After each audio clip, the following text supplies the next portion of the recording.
Continuando o nosso estudo do livro O Consolador, que é o Espiritismo na sua feição de Consolador prometido pelo Cristo, nos aspectos científico, filosófico e religioso, explicado por Emmanuel durante estudos com Chico Xavier. Virtude. Os itens são noção de virtude, paciência, caridade, esmola material, esperança e fé, discípulos de Jesus e na prática da caridade. Questão 253. A virtude é concessão de Deus ou é aquisição da criatura? Resposta. A dor, a luta e a experiência constituem uma oportunidade sagrada concedida por Deus às suas criaturas em todos os tempos. Todavia, a virtude é sempre sublime e imorredoura, aquisição do espírito nas estradas da vida, incorporada eternamente aos seus valores, conquistados pelo trabalho, no esforço próprio. Questão 254. Que é a paciência e como adquiri-la? Resposta. A verdadeira paciência é sempre uma exteriorização da alma que realizou muito amor em si mesma para dá-lo a outrem na exemplificação. Esse amor é a expressão fraternal que considera todas as criaturas como irmãos, em quaisquer circunstâncias, sem desdenhar a energia para esclarecer a incompreensão quando isso se torne indispensável. É com a iluminação espiritual do nosso íntimo que adquirimos esses valores sagrados da tolerância esclarecida. E é para nos edifiquemos nessa claridade divina, faz-se mistério educar a vontade, curando enfermidades psíquicas seculares que nos acompanham através das vidas sucessivas, quais sejam as de abandonarmos o esforço próprio, de adotarmos a indiferença e de nos queixarmos das forças exteriores quando o mal reside em nós mesmos. Para levarmos a efeito uma edificação tão sublime, necessitamos começar pela disciplina de nós mesmos, pela continência dos nossos impulsos, considerando a liberdade do mundo interior, de onde o ser humano deve dominar as correntes de sua vida. O adágio popular considera que o hábito faz a segunda natureza, e nós devemos aprender que a disciplina antecede a espontaneidade, dentro da qual pode a alma atingir mais facilmente o desiderato da sua redenção. Questão 255. Devemos nós, os espiritistas, praticar somente a caridade espiritual ou também a material? Resposta. A divisa fundamental da codificação kardeciana, formulada no Fora da Caridade Não Há Salvação, é bastante expressiva para que nos percamos em minuciosas considerações. Todo o serviço da caridade desinteressada é um reforço divino na obra da fraternidade humana e da redenção universal. Urge, contudo, que os espiritistas sinceros, esclarecidos no Evangelho, procurem compreender a feição educativa dos postulados doutrinários, reconhecendo que o trabalho imediato dos tempos modernos é o da iluminação interior do ser humano, melhorando-se nos valores do coração e da consciência. Dentro desses imperativos, é lícito encarecermos a excelência dos planos educativos da evangelização, de modo a formar uma mentalidade espírita cristã com vistas ao porvir. Não podemos desprezar a caridade material, que a faz o espiritismo evangélico um pouso de consolação para todos os infortunados. Mas não podemos esquecer que as expressões religiosas sectárias também organizaram as edificações materiais para a caridade do mundo, sem olvidar os templos, asilos, orfanatos e monumentos. Todavia, quase todas as suas obras se desvirtuaram em vista do esquecimento da iluminação dos espíritos encarnados. A Igreja Romana é um exemplo típico. Senhora de uma fortuna considerável, havendo construído numerosas obras tangíveis de assistência social, sente hoje que as suas edificações são apenas de pedra, porquanto, em seus estabelecimentos suntuosos, o ser humano contemporâneo experimenta os mais dolorosos desenganos. Observação minha que está lendo para vocês. Todo e qualquer segmento religioso que recebe valores de qualquer natureza em troca de benefícios espirituais estará errando quanto aos ensinos de Jesus. Jesus deixou isso bem claro quando agiu com rigor com os vendilhões do templo. Certo, meus amigos?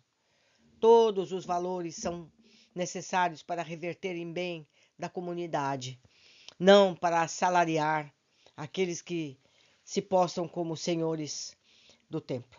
Seguindo, As obras da caridade material somente alcançam a sua feição divina quando colimam a espiritualização do ser humano, renovando-lhe os valores íntimos, porque, reformada a criatura humana em Jesus Cristo, teremos na Terra uma sociedade transformada, onde o lar, genuinamente cristão, será naturalmente o asilo de todos os que sofrem.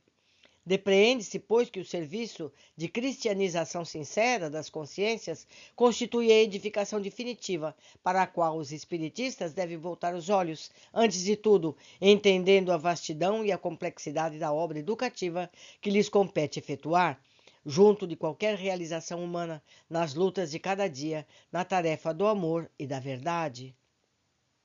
Questão 256. Como interpretar a esmola material?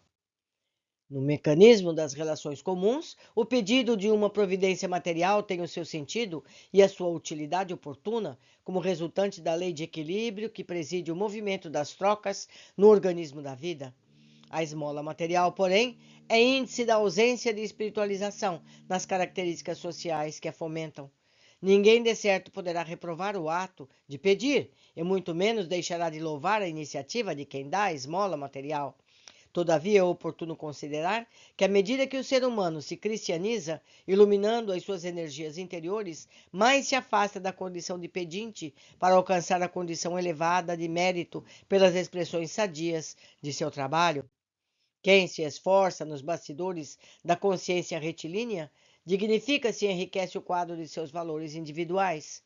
O cristão sincero, depois de conquistar os elementos da educação evangélica, não necessita materializar a ideia da rogativa da esmola material, compreendendo que, esperando ou sofrendo, agindo ou lutando nos esforços de ação no bem, há de receber sempre de acordo com suas obras e de conformidade com a promessa do Cristo.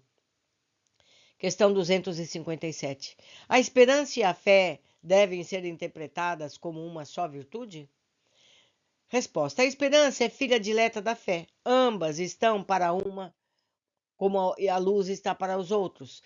A luz reflexa dos planetas está para a luz central e positiva do Sol. A esperança é como o luar, que se constitui dos bálsamos da crença. A fé é a divina claridade da certeza. Questão 258. No caminho da virtude, o pobre e o rico da terra podem ser identificados como discípulos de Jesus? Resposta. O título de discípulo é conferido ao Divino Mestre a todos os homens e mulheres e toda a humanidade de boa vontade, sem distinção de situações de classes ou de qualquer expressão sectária. Com responsabilidade dos bens materiais ou sem ela, o ser humano é sempre rico pela posição de uso frutuário das graças divinas. E, além do mais, temos de ponderar que, em toda situação, a criatura encontrará responsabilidade na existência, razão por que os sinceros discípulos do Senhor são iguais aos seus olhos, sem preferência de qualquer natureza. Questão 259. No que se refere à prática da caridade, como interpretar os ensinamentos de Jesus àquele a que será concedido em abundância e àquele que não tem, até mesmo o que tiver, lhe será tirado? Resposta. A palavra de Jesus, em todas as circunstâncias, foi tocada de uma luz oculta, apresentando reflexos prismáticos em todos os tempos para a alma humana, na sua ascensão para a sabedoria e para o amor. Antes de tudo, busquemos ajustar o conceito a nós próprios. Se possuímos a verdadeira caridade espiritual, se trabalhamos pela nossa iluminação íntima, irradiando luz espontaneamente para o caminho dos nossos irmãos em luta de aprendizado, mais receberemos das fontes puras dos planos espirituais, mais elevados, porque depois de valorizarmos a oportunidade recebida, horizontes infinitos se abrirão no campo ilimitado do universo para as nossas almas, o que não poderá acontecer aos que lançaram mão do sagrado ensejo de iluminação própria para a entrada da vida, com as mais evidentes despreocupações dos seus legítimos deveres, esquecendo o caminho melhor, trocado, então, pelas sensações efêmeras da existência terrestre, contrariando dívidas, afastando de si mesmo as oportunidades para o futuro, então, mais difícil e dolorosas. Então, a gente compreende aqui que o Jesus se refere a quem tem mais se dará, e a quem não tem mais se tirará. Ele se refere à luz interior, à busca pela iluminação. Aquele que tem, mais vai ter, e aquele que não tem, menos vai ter, porque ele não busca por isso. Não é verdade? Seguiremos então nos capítulos seguintes. Aguardo vocês com alegria. Abraços.